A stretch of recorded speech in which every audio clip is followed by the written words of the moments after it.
Welcome to our tutorial on the format function.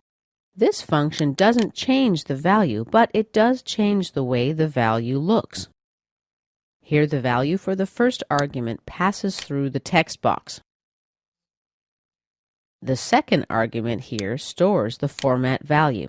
Let's see how this works. We'll run, enter 1 and compute. We are returned a value that's formatted as a percentage. Let's close. We can input an argument as a literal as well.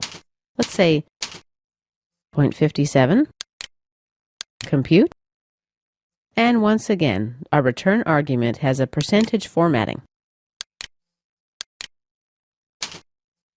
Now let's comment this line out. Next, we'll check the yes-no argument.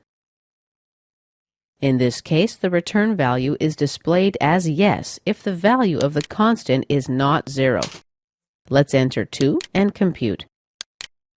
If I enter 0 and compute, the return value displays as no. Back to our code. Let's comment this out. Lastly, let's explore the argument value currency. Now we are returned a value that's formatted as currency. And this concludes our tutorial on the format function.